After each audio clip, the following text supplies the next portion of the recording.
Professor Zayernouri is an associate professor at Michigan State University and the director of Math Group. He obtained his second PhD in applied mathematics at Brown University back to back after obtaining his first PhD in mechanical engineering at the University of Utah. He received the AFOSR Young Investigator Program Award in 2017, in addition to ARO Young Investigator Award in 2019. He served as the Michigan State University PI in the ARO Muri on fraction PDE for conservation laws and beyond. He has also received multiple other awards from the United States National Science Foundation and the U.S. Army Research Lab on relevant topics, including statistical learning, uncertainty quantification, non-local turbulence modeling, and multi-scale MD to DDD to continuum non-local material failure modeling. We are very happy to have you here today. Please begin the talk. Wonderful. Thank you very much for the kind introduction. I'm very happy to be here. Welcome everyone to my talk.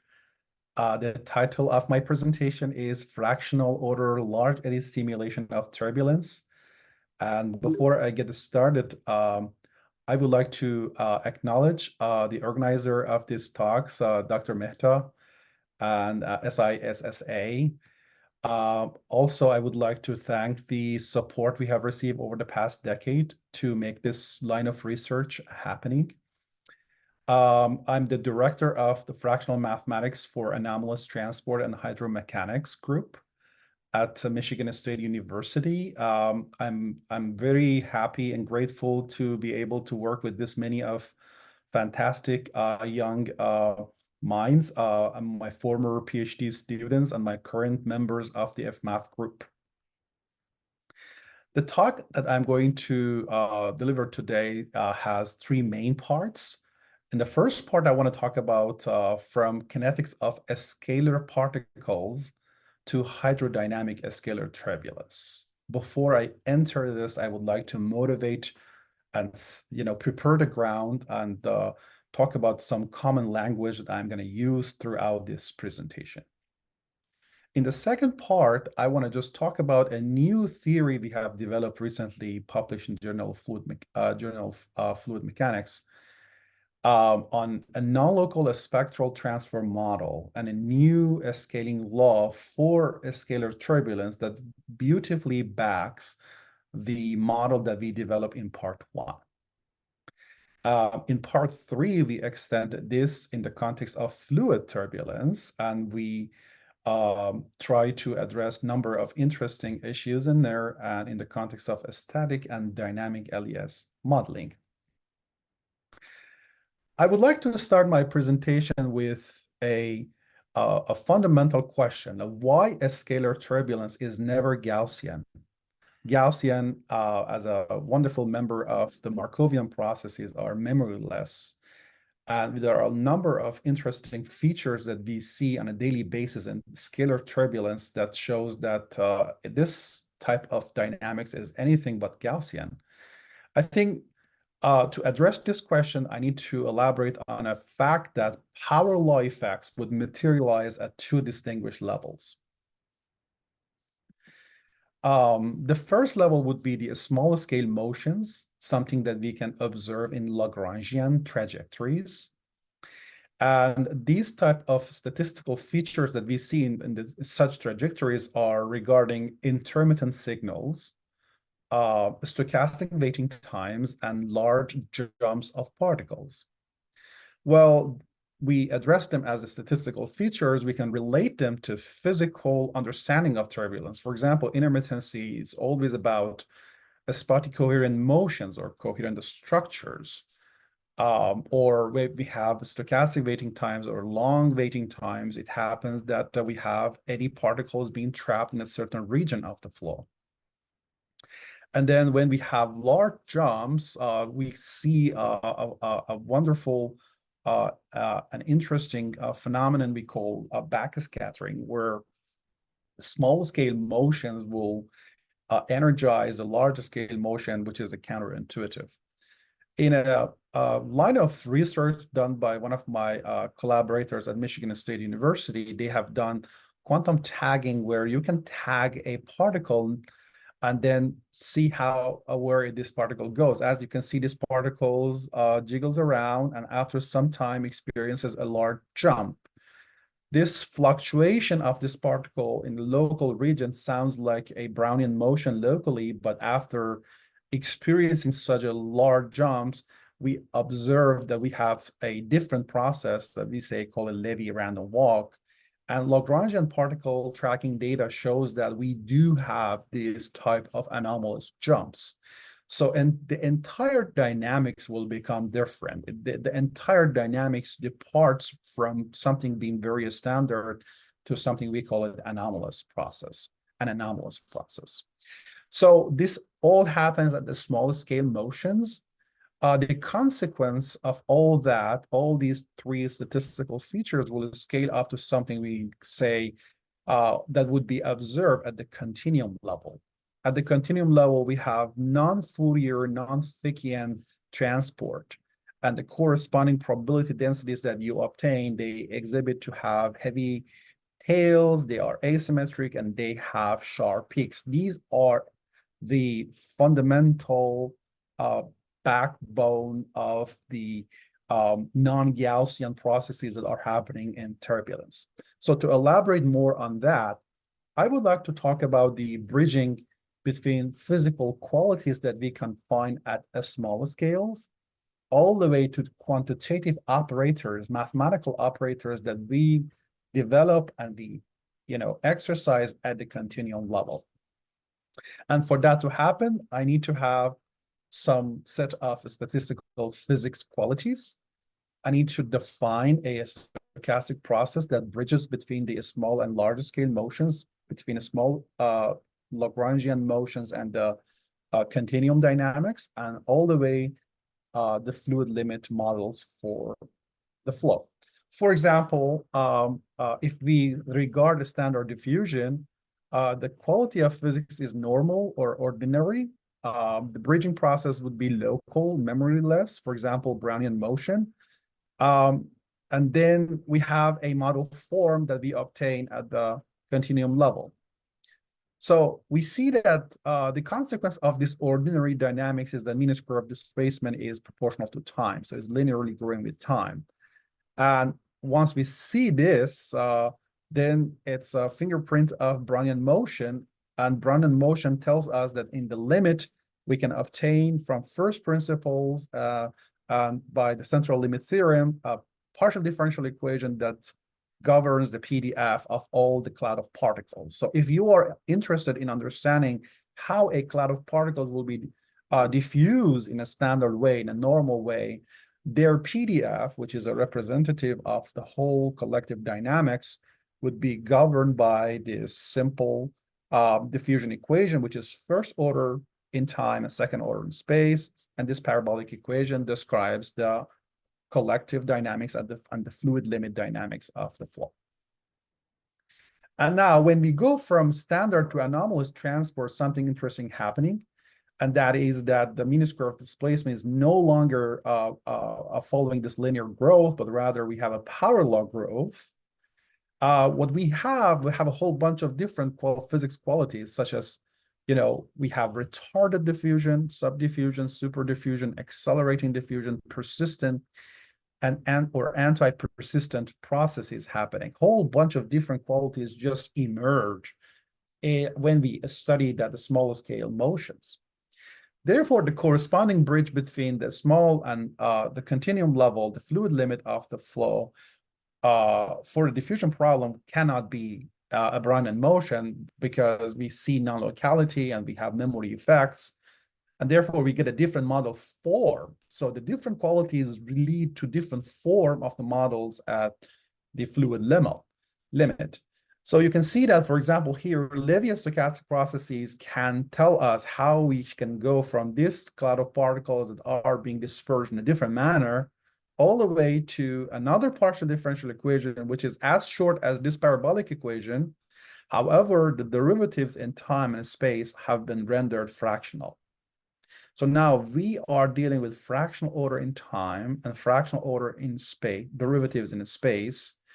And the whole thing here is telling us something really deep, that we need to look into data qualitatively and quantitatively, all the way from Lagrangian to Eulerian, where we study the fluid limit dynamics.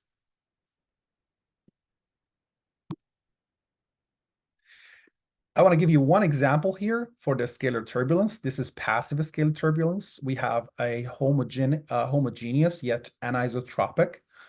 It's a grid turbulence when you have inflow, and you are creating basically you are introducing a gradient, a scalar gradient. So this is really a basic and perhaps one of the most idealistic type of flow we can see.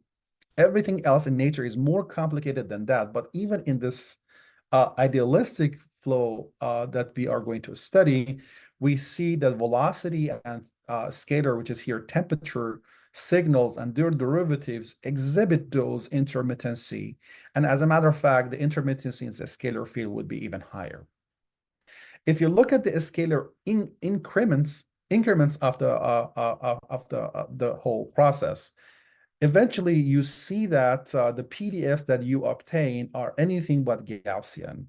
And somehow you can observe the corresponding nature of the heavy tails in these distributions. So this is a really interesting test case to see how, why and how these non-local effects would emerge. But you can see in the title of this presentation, I'm going to talk about large-eddy simulation. In the large-eddy simulation, you apply a low-pass filter to the governing equations, right? And then you try to solve the resolved scales and model the small scale motion of the flow that you are interested in. Therefore, we have this additional filtering effect. Whenever you apply a filter, you are creating non-locality on the top of the physical and inherent non-locality, which is associated with the turbulence. So in this talk, we are going to drill and dig deep and see why non-locality is there and how we can model them. Well, okay, for a scalar turbulence, definitely when you have a flow, you use Navier-Stokes equations to take care of the flow field, but we are not for now interested in that. We are interested in see how a scalar can be governed. What is the transport associated with the scalar? And that is a advection diffusion equation. As I said, we have this filtered version of that. So this tilde is the filter. When you apply this generic filter kernel, you up this convolution to the original field gives you the tilde fields, and what governs this phi tilde, which is the scalar field, is going to be this advection diffusion equation. And the act of the filtering due to this term is going to create an extra term that we call them closure term. This closure term is basically divergence of subgrid scale fluxes QRI that are being defined like this. Is the filter phi VI minus filter phi multiplied by filter VI. So we don't know what this term is. And all I'm going to introduce to you is to say, we have a great deal of non-locality associated with this subgrid scale dynamics of the fluxes that you see right here. Well, to do so, we have done the three-dimensional simulation of this scalar transport. The flow fields are being basically solved using a pseudo-spectral method, high-order time integration. And then we have access to the DNS with direct numerical simulation of the velocity and a scalar.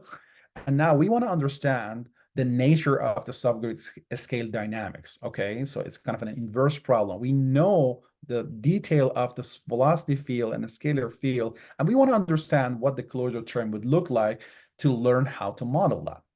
Well, before I get started, you can see that if I plot the flatness factor and the skewness factor of the scalar gradient, this scalar gradient is a very important quantity of interest. You can see that the skewness factor is always greater than 0, and the flatness factor is significantly above 3. Now, we know if there is any Gaussianity associated with this field, the skewness must be 0, and the flatness factor should be 3. And the way you get away from 3 means that you are developing PDFs associated with the scalar gradient, which are heavy-tailed, and because of this positive skewness, they are non-symmetrical. Okay, so already we see the first fingerprint of non-locality and non-Gaussianity in the field of a scalar gradient.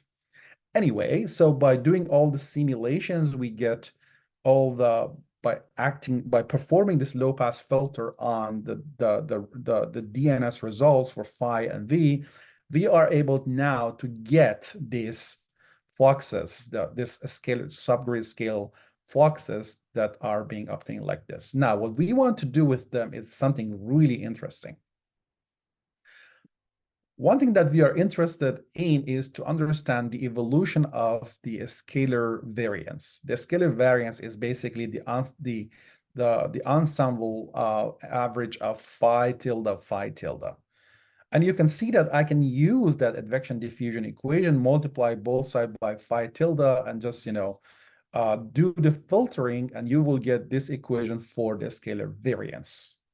Now, you can see that all these terms are computable, but we have one term which is really the artifact of the closure term, and that term, which is the ensemble average of fluxes multiplied by the resolved gradient of a scalar, this term is called subgrid scale dissipation of a scalar variance. And this is a wonderfully important term for us. We want to understand this term. This term blossoms from the closure term, and we know that this gradient is related to the scalar increment that experimentally has shown to be heavy-tailed and non-symmetric with sharp peaks in the distributions. And now it has been multiplied with this quantity of interest, which we don't know what they are, and we call them really subgrid scale fluxes. But now we have done the simulations to understand the very character of this field. It's a measurable stochastic field. And when you calculate the corresponding PDF of that, okay, you see that the whole multiplicative randomness in here will emerge in the PDF of this subgrid scale dissipation of a scalar field. You can see these sharp peaks, you can see the non-symmetrical PDFs, and you can readily see the heavy tails being developed.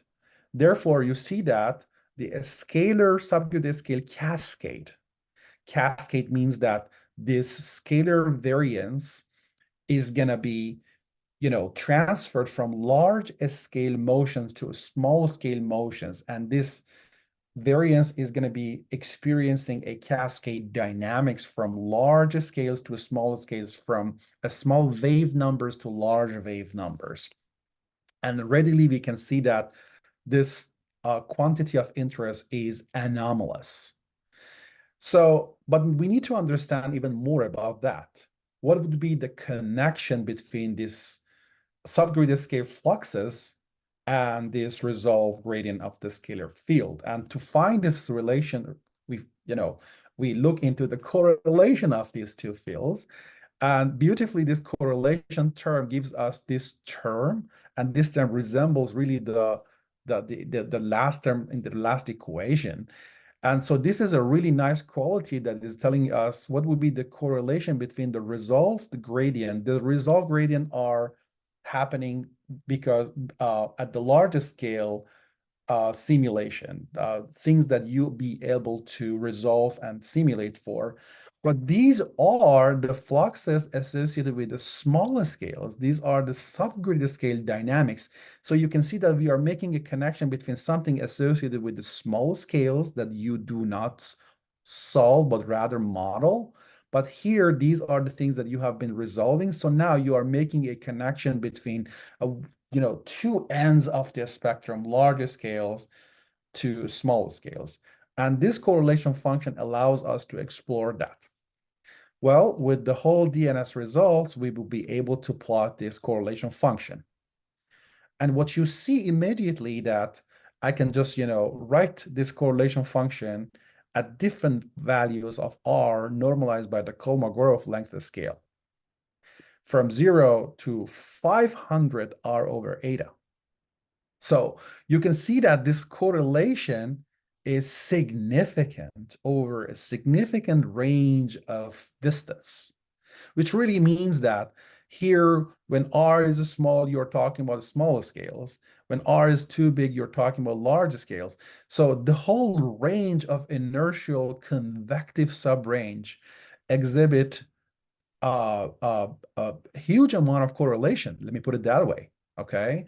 And this is something that cannot be observed, cannot be modeled by the existing models for scalar turbulence. So what you see here is that we have a highly correlated subgrid scale dissipation in the inertial subrange. And we see that the non-locality associated by the diffusion term, diffusion process that happens in small r, are going to propagate through the whole inertial convective subrange. So in my slide, when I talked about diffusion, standard, and anomalous.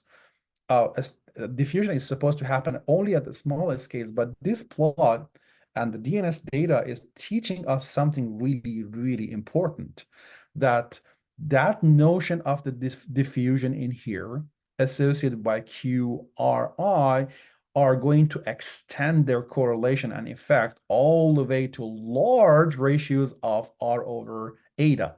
This eta is basically the length scale where the diffusion is happening, but 300 times than that, still we have large and significant correlation between the gradient that we resolve, and this is the subgrid scale dynamics. So this slide is telling us the non-locality cannot be ruled out. And it is interesting to see if I apply Prandtl-Smagorinsky model, which is local. Local means that it's an integer order gradient. It's based on the integer order gradient of the resolved scalar field. If I do that and I just compute the same correlations, you can see that these two lines, the solid lines, are associated with this model, and these models would not be able to capture that correlation. They fall off so quickly, and they show no correlation above R over theta being 100, despite the fact that in our new model, in the filtered DNS data, really the fact is that this high correlation exists and they do not fall off that quickly. So this plot is just teaching us one important lesson, that we do have statistical discrepancies when we apply integer order local subgrid scale dynamics for the fluxes. This local model that has been used over the past 50 years is not really capable of producing the needed correlation that is existing out there. So it's a lack of non-locality that would not be able to capture the truthful data that we call them filtered DNS. And for that, we are going to come up with a new paradigm for a scalar subgrid scale LES modeling. We want to model those divergence of the subgrid scale fluxes in a different fashion, such that they can address the intermittency, the skewed PDFs and the heavy tail PDFs. They are physically consistent, and they lead to more predictive, more practical, and hopefully cost-effective simulation, especially in the context of very large eddy simulation applicable to environmental modeling. Well, to do so, we thought we need a bridge between, say, kinetics and continuum. So kinetics would be a really nice place to explore small-scale dynamics. And then the literature of the kinetic theory tells us there is a machinery to start from this and all the way go and derive the continuum model for that. Well, in this particular type of Boltzmann transport equation, we employ BGK model. The whole process is including of collision of particles and a streaming, and that leads to this Boltzmann transport equation. We are solving for the distribution of G for the scalar particles. On the right-hand side has been modeled in the BGK model like this, G minus G equilibrium. The equilibrium distribution is a Maxwellian distribution as a function of the delta, the collision operator, okay? And the really nice thing about this is that once you know G, you'll be able to get the ensemble average scalar variables for which we call them continuum level fields, phi and VI multiplied by phi, VI being velocity, okay? So, but this is not really the starting point of our research. Epps and Cushman in 2018, they posted an archive paper, and they basically used this machinery, but there was a number of technical issues with that type of approach. If we are going to develop any LES model, that's a filtered equation, and this is not a kind of an apple-to-apple comparison. So our new and novel idea here is that to start with a filtered Boltzmann transport equation.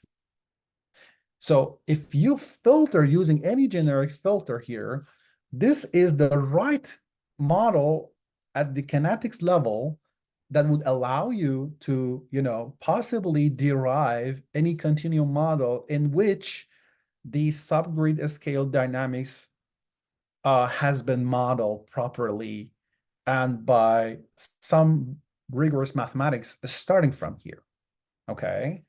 So it's very, very important mathematically and physically to start from filtered kinetics theory rather than kinetics theory itself.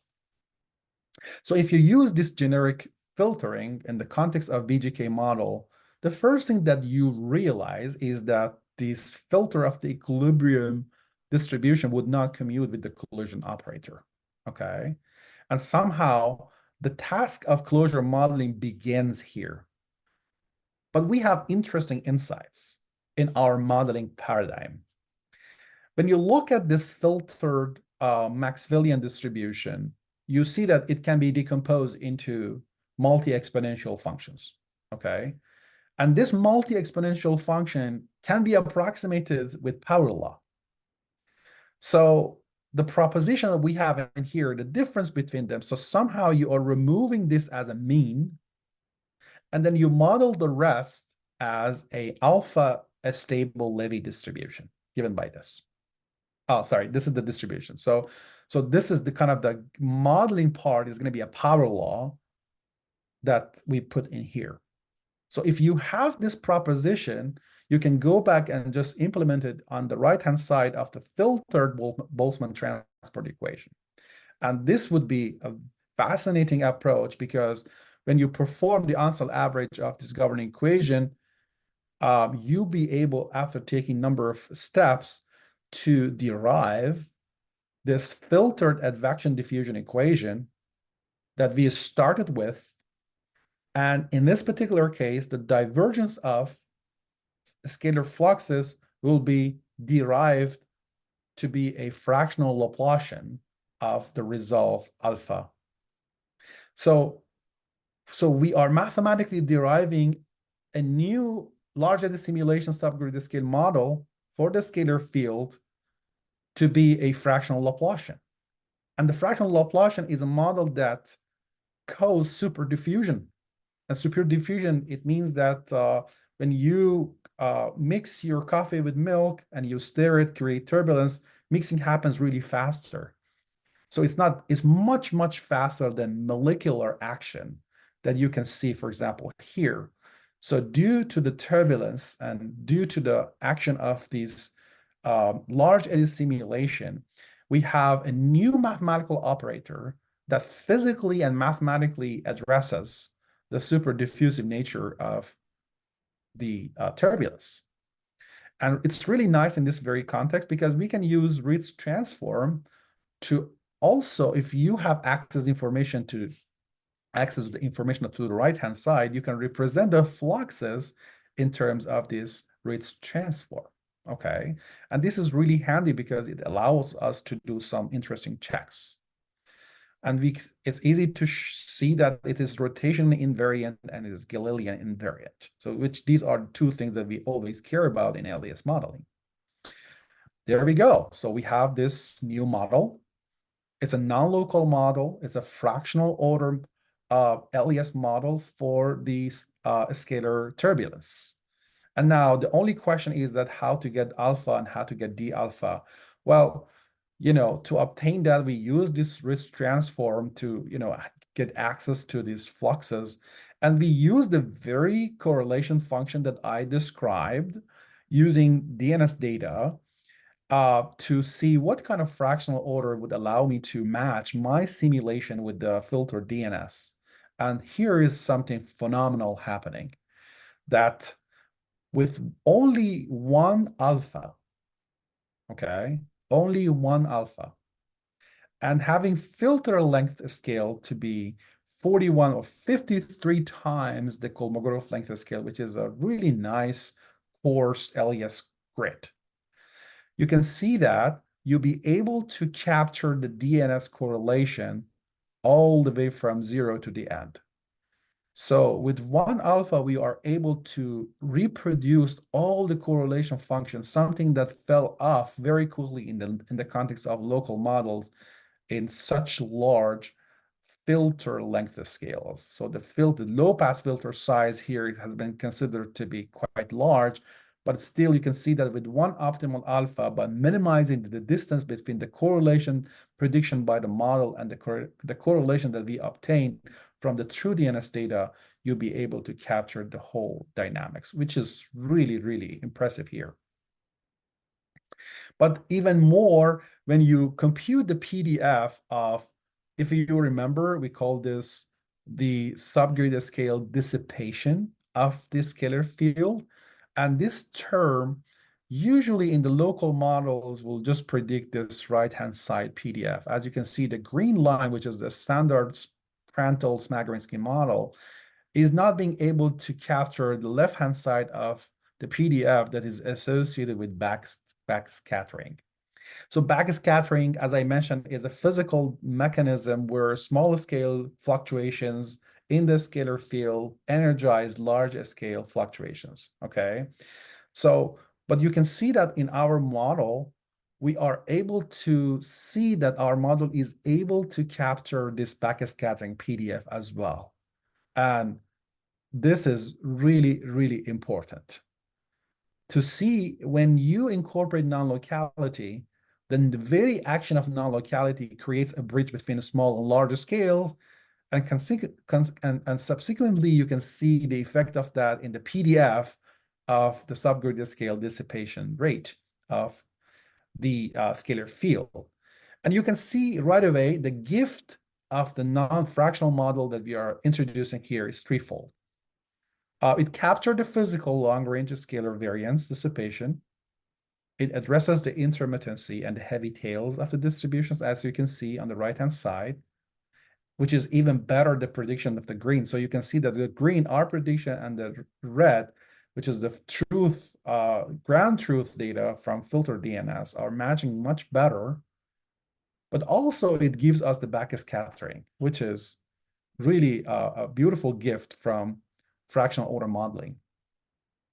Well, while this model is fixed with only one value of alpha and one value of the coefficient, we have rendered this to be dynamic LES modeling, which on the fly we compute the best optimal alpha as we move forward. So this has been published lately with one of my former PhD students. Next, what we want to do is to say that, hey, if we have a new non-fractional order model for the scalar, then what's going to happen to the cascade of the spectrum? What's going to happen to the spectrum of the scalar field? What's going to happen to the cascade of the scalar variance from large to small scales? This is a kind of a big question that we need to understand how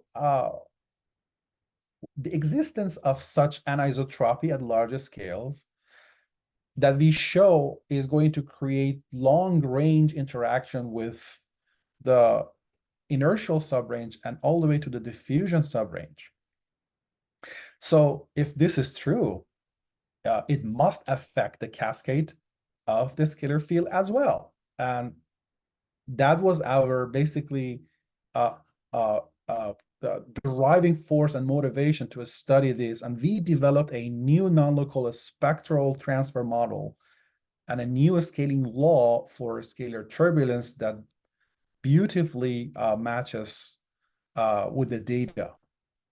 And to show you how we derive that, well, this is, you can right away define a scalar turbulence variance using the spectrum of the phi.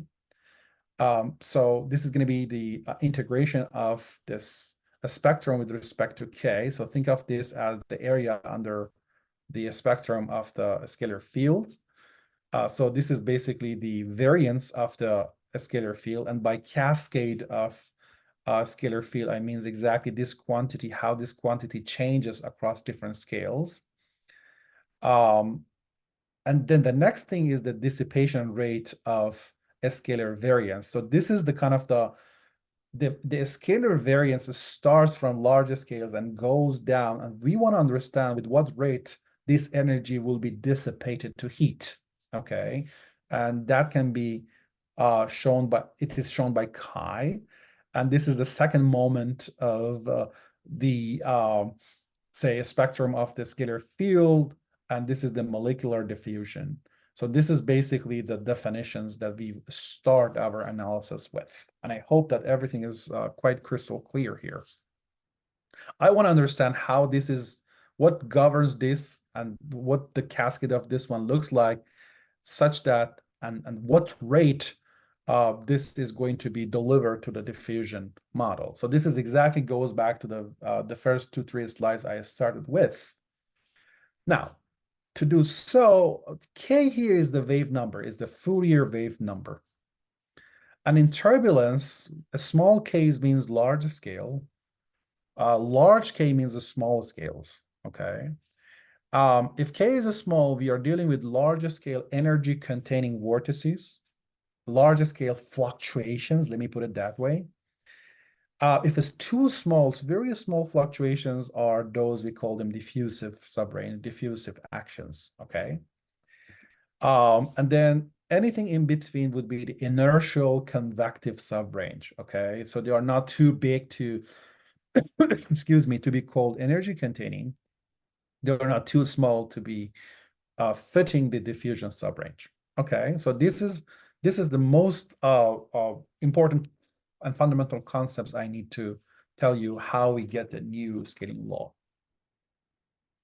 This equation is a well-known equation. It's a change of the spectrum of phi. T here is the spectral transfer function. This is exactly the transfer of, variance, think about it that way, across the whole scales. And on the right-hand side, you see the production. The production is just done by the large scale scalar field. And the last term is going to be the diffusion term. And now this equation is a well-known equation that shows the time evolution of the scalar spectrum. And this capital T spectral transfer function is really the slope of the spectral flux, the flux of a scalar that is going to transfer from large to small scale. So this is the kind of the standard definition of that. Well, I got to tell you that the production is happening at larger scales. Diffusion is happening at the smaller scales, okay? But the spectral transfer is throughout the whole, range of scales from large to small. Now, if I go back and use this definition, I need to do the integration of that, and then I have a derivative. So I take both actions, right? And then I take this to the right-hand side. Therefore, I can get the evolution equation for the scalar variance. This goes to the right-hand side, and I can integrate from 0 all the way to infinity. you can see that for 0 all the way to the K associated with energy-containing eddies, only these two production term survives. This must be there, that's fine. All the way we have this T. In the next subrange, we have the from energy containing to diffusion, we have this term. This is the spectral transfer function. And in the diffusion all the way to infinity, we have this, which must be there, and always we have diffusion as well. So as you can see, that diffusion emerges only for very small k's. P only emerges for k being sufficiently small, and T is everywhere. So somehow I'm using this in conjunction with this definition, taking the derivative. So everything goes to the right-hand side, and the right-hand side of that, and this will give me the corresponding time evolution of a scalar variance. There we go. If this is the case, then when you perform the integration with respect to k, you can see that I get these two terms for energy containing, these two terms for inertial convective term, and these two terms for the dissipation. So now, okay, I have a good equation that describes the evolution of the scalar variance. Next, I want to just talk, cut your attention to Courson's cascade model, because what I'm going to do here is to show you how Courson's cascade model can be generalized and what is lacking there. Well, this model is a beautiful model. It's a good extension to non-conservative cascade, works with systems with or without, with different characteristic time scales and so on. And the way it works is that Corson said that this function, this spectral flux function, is nothing but a scalar variance per unit time. And the scalar variance is the multiplication of delta k multiplied by a spectrum of phi divided by this time scale of turbulence. In his analysis, because the horizontal axis is logarithmic, he used the doubling basically approach. So k2 minus k1 is equal to k. So because of the doubling, so he said this is k, and we have this spectrum phi divided by tau. And he said, okay, this time scale can be obtained from the local length scale, and this is the velocity scale that can be obtained from Kolmogorov's a spectrum. So E is the Kolmogorov a spectrum of fluid turbulence, not a scalar turbulence. So it's different E. It's not E of phi, it's just E for the fluid. And Corson just came up with this beautiful time scale as a function of K and as a function of Kolmogorov turbulence cascade function. And eventually, when you plug in this here, you can get the scalar flux that looks like that changes with the minus 5/3 of K.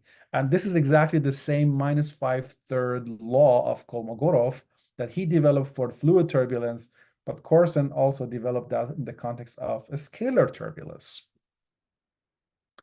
Okay, let's see how successful these spectrums will look like, because we have the data.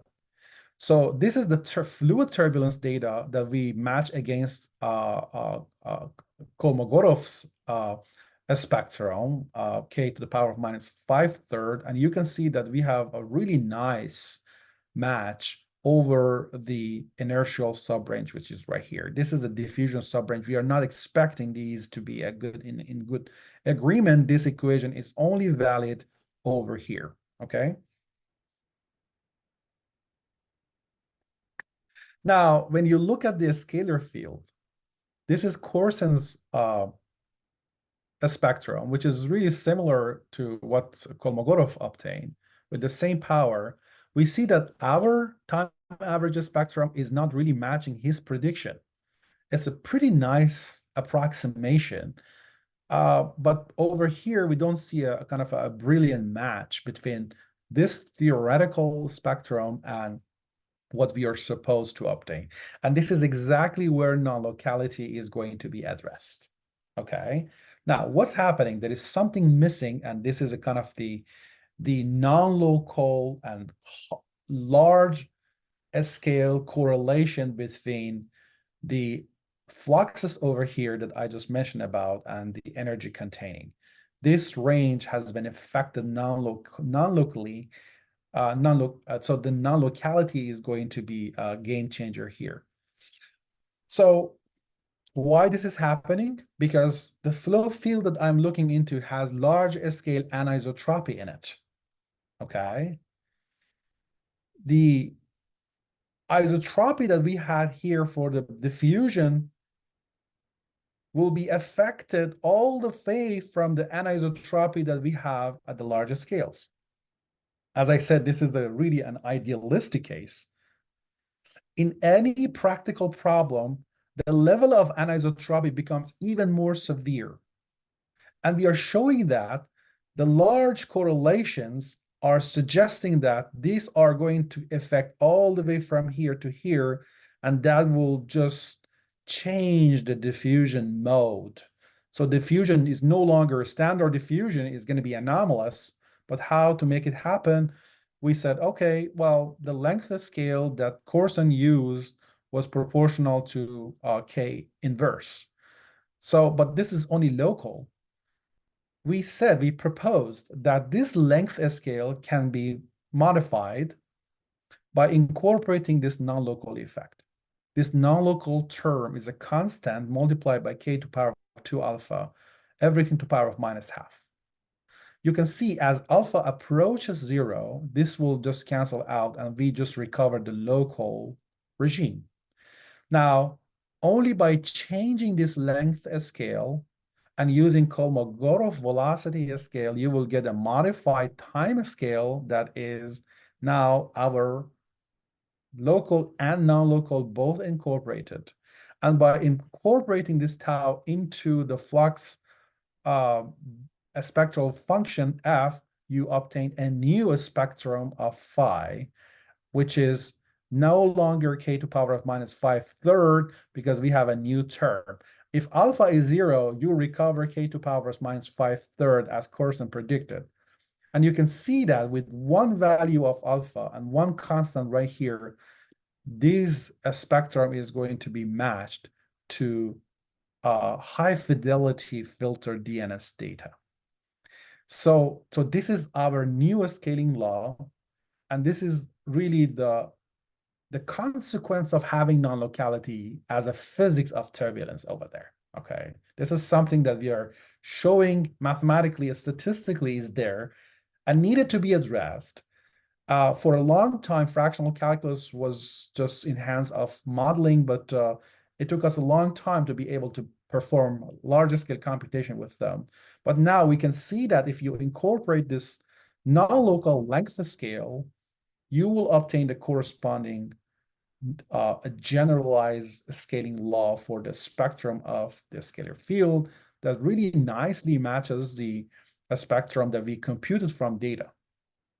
But now the question is there any connection between this spectrum and this the fractional advection diffusion model that we drive, starting from kinetic theory, right? So the answer is yes, because if I start with this new dissipation rate of a scalar that I have in my new spectrum, right? And then I can calculate this turbulence chi, and then that will be decomposed into two parts. This part will be the molecular dissipation rate of a scalar variance. And I have another term emerging on the right-hand side. And you can see for yourself that k to the power of 2 alpha is a 2 alpha moment of the spectrum of the field. And we can show that that corresponds to this advection diffusion equation in which you have an extra term, which is fractional Laplacian.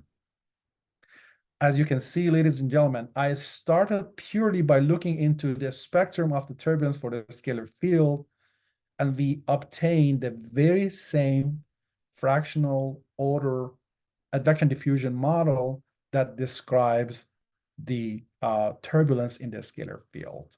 Okay, so to us, this is a really nice alternative way of deriving the same partial differential equation that enjoys this turbulence part that we treat as large-Eddy simulation subgrid scale dynamics model. So I would like to share with you that our approach, starting from filtered kinetics theory to continuum subgrid scale LES modeling for scalar turbulence, backed by this very non-local spectral transfer model, has been extended to the notion of dynamic non-local model. So dynamically, we obtain the coefficients, the alpha, the fractional derivative, based on the evolution of the flow, okay? And then everything here in blue is concerning a scalar turbulence, but we also did, even prior to this, really, I just started our talk with a later development, but we started with fractional subgrid scale modeling for fluid LES. And in this case, we derived Navier-Stokes equations in which the subgrid scale dynamics would be modeled by fractional Laplacian. I'm going to momentarily show you how. And then we generalize that by doing a priori and a posteriori studies about the performance of such a static model using tempered fractional modeling, where the Laplacian has been basically rendered into a tempered fractional Laplacian model. And this tempering is really a handy and nice mathematical way of saying variances are finite, and to make those variances finite, we better temper the tails of the distribution to avoid having any infinitely large variances, which are really non-physical. They never show up in your simulations because the scales of your simulations are always finite. But mathematically speaking, we thought we need to extend this derivation to tempered fractional modeling. And also dynamic LES modeling in the context of fluid turbulence. This is something we also did recently. So this is really the roadmap of our developments in the context of fractional order turbulence modeling. But I want to just show you how this has been done.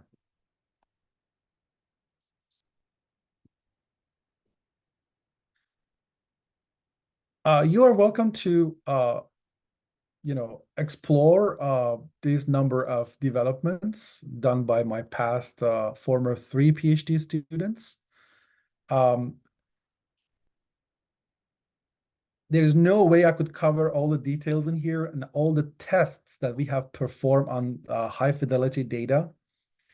The definition of mathematical operators that we use, especially the tempered fractional LES modeling. In the context of dynamic modeling, you need to incorporate another test filter, which is larger than the original filter, and then it's a really nice and robust mathematical modeling for that, how you will obtain on the fly the optimized values of the coefficients in your LES model. But let me show you how we do this fractional order model in the context of LES for fluid turbulence, not a scalar turbulence. So let's put a scalar turbulence aside and focus on fluid. Well, I got to tell you that, first of all, these are the filtered Navier-Stokes equations. These are F equal to ma being applied to a Newtonian fluids. And then we apply a low-pass filter to them. And then the closure model is going to be the divergence of subgrid scale stresses this time, okay? And then we want to understand the anomalous nature of this closure term, okay? Now, our approach, our platform is very similar. As I said, it originated from this fundamental work done by Epps and Cushman in 2018. But there are a number of I would say, technical issues associated with that. So we cannot say that that is the right approach to start from kinetic theory, as I explained. But definitely there's a lot of similarities in the derivations. We started from the filtered Boltzmann transport equation. We see that, again, we have the closure problem at this kinetics level. And we show that this filtered equilibrium solution that we have access to using analytical solution can be represented as multi-exponential functions that are being approximated fractionally using a power law. And this power law is exactly the Levy alpha stable distribution we are using. And eventually we have this, after performing this modeling in the context of this closure, we have filtered a Boltzmann transport equation in which the closure model has been taken care of. The only difference, perhaps the most important difference between this approach and the previous one, is that when you take the ensemble average of the Boltzmann transport equation with the closure model incorporated, you end up having this term. This term is somehow related to the convection term at the continuum level. Really nicely, we have shown that how you can start from this filter term and obtain three different terms in the subsequent filtered Navier-Stokes equations. This term itself shows you the gradient of the pressure, filtered pressure, tells you the filtered Laplacian of this resolved velocity field, and then you have the closure. Okay, so this is kind of think about it as a molecular action. But now still you have subgrid scale stresses that need to be modeled. And this mathematical framework would allow us to obtain this, not to guess it even. And to do so, we just start from this term, we subtract V bars. V bars are the macro level ensemble average velocity fields that we regard them differently than Epstein-Koshman. Now we regard them as resolved velocity scales in the LES. And that will be giving us two terms, H1 and H2. It is easy to see that H2 is basically this convective nonlinear term. When you put it back in the divergence term, you'll be able to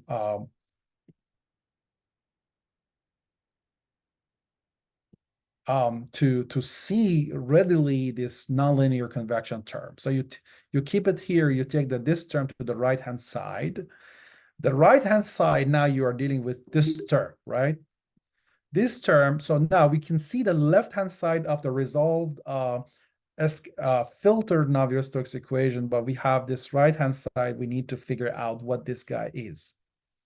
Well, to do so, we need to go back and see what is the analytical solution for the equilibrium, and we take the filtered version of that. In this process, you are dealing with a collision operator with two shifts in time and space. Now, the way we approach this is to get rid of the temporal shift applying by Taylor expansion. And by combining these two together by just putting these closure model that we had before, plus this simplified collision operator with only having a special shift, we will be able to obtain pressure gradient, shear stresses, and subgrid scale stresses. And when you put all the terms back into governing equation, voila, you have filtered Navier-Stokes equations with the fractional order subgrid scale model here. So you can see that the action of the turbulence will emerge as a fractional Laplacian, acting on the resolved LES velocity field. So we have done a thorough and comprehensive a priori and a posteriori studies to see how well this model is going to perform. I'm really happy to show you that the structural functions, high order statistics, PDFs, every statistical indication we know when we do these such tests show us that these non-local models are emerging as hand-to-glove model. And they are being able to predict, to enhance the predictability of LES to degrees that we have never seen before. And I'm very happy to share my excitement and happiness with you to see how these models can be obtained by this multi-scale approach starting from kinetics. I want to just end by sharing some other good news that we recently scheduled our new book to be printed by Cambridge University Press. The title of our book is Spectral and Spectral Element Methods for Fractional, Ordinary, and Partial Differential Equation. It's as a result of more than a decade of dedicated research to understand fractional calculus, anomalous transport, and how to efficiently discretize such operators by developing new spectral theories and apply them in the context of FODEs and FPDEs. There are a number of unique chapters in this book that talk about the meaning of fractional Laplacian in bounded and unbounded domains, and also a series of well-placed and well-explained efficient time integration approaches to solve these fractional models or system of fractional models, with a fantastic chapter 8 that talks about the applications of fractional modeling and anomalous transport in the context of subsurface dynamics, turbulence, viscoelastic materials, and failure of the materials. This book will be published hopefully by September 30th of this year. To conclude, I want to say that there are a couple of interesting conclusions and messages that we can take as a takeaway from this talk, that this new way of thinking about turbulence modeling, especially in the context of LES, suggests that we can start from filtered kinetic theory and allow rigorous mathematics to tell us what type of form of operators we can have as the true predictors of the closure terms. That's kind of one whopping big step towards modeling these closure terms with more fidelity. We saw a number of statistical anomalies, such as intermittency, anisotropy, heavy tails, skewness, that can be, these are really the gift of employing non-local models in the context of both the scalar turbulence and fluid turbulence. And then we really hope that this is providing a new way of thinking and a way to give birth to new generation of predictive efficient turbulence models, especially in the context of environmental applications and climate forecasting. And I want to just end up with this line that fractional modeling provides a very flexible and expressive framework that allows us to apply multimodal data to construct this data-driven models for turbulence. Thank you so much for your attention. I stop here and I would be happy to take questions. Thank you very much for the nice talk. I ask the audience to kindly raise your hand. I'll call out your name for as they appear on my screen.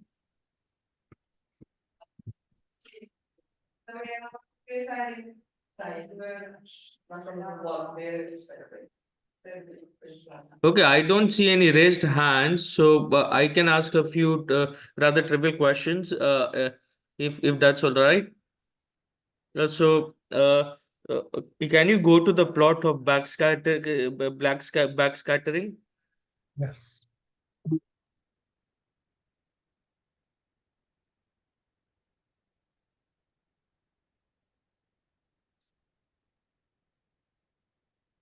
There you go. So I see your fractional model can predict some level of backscattering, but the black line is the ground truth. I Correct. see there is some okay, there is some discrepancy, but is it because this is on a log scale, or there is some misprediction? Yeah, so let me mention this, that there are models that they can capture backscattering better, but they lose the forward scattering. The forward cascade will be sacrificed in order to get the better backscattering. But this is only a static model, right? So in our dynamic model, this backscattering prediction has been even improved. Every time step you have a new fractional order that you compute. We have a new coefficient, actually. So these Uh, coefficients are going to help us to really maintain the fidelity of backscattering throughout the whole simulation. But really the way that we look at it is that the standard model is not even able to predict the backscattering. It's I completely see. off. But now Yeah. we do have this new mechanism that gives us a really nice amount of data such that you can Hmm.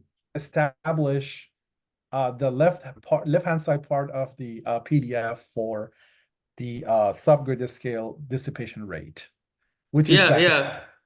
Yeah. Yeah, that's pretty nice. That's pretty nice. So just to be clear, in dynamic LES, you're not changing the order, or you just have a coefficient that you keep Mhm. optimizing. So we have two approaches. One approach we have come up with a plot that tells us, depending on the Reynolds number and the filter length scale, that alpha needs to be changed. We have created that map. So the Yeah, change of that's alpha true. would follow that, but the coefficient will be done through a local optimization. And that Yeah, local optimization is going to get you the updated coefficient as you move along. So makes sense. when you're fixed with the choice of the filter length scale and the Reynolds number is fixed, we don't change alpha, but rather Yeah. fix the corresponding coefficient that is going to compensate the changes of the flow field, and the whole dynamics is going to be affecting those coefficients, and therefore backscattering will be obtained even better. Mm-hmm. Fair enough. And how do you tune, in this local optimization procedure, can you actually say a few words? Because I believe you're marching in time, and you are you are using the previous time step data for the new coefficient to for generating the velocity field in the in or the scalar field in the at the next time step. Can you comment on it? Well, I think that approach is pretty similar to the standard practice of dynamic model. I Uh, see. you have two filtered sizes, and then we obtain a closed form actually to obtain the corresponding coefficient. We don't do any numerical optimization. It's a kind of an analytical Hmm. expression that we Hmm. obtain, and that will be a closed form formula to dynamically obtain the coefficient as we march in time.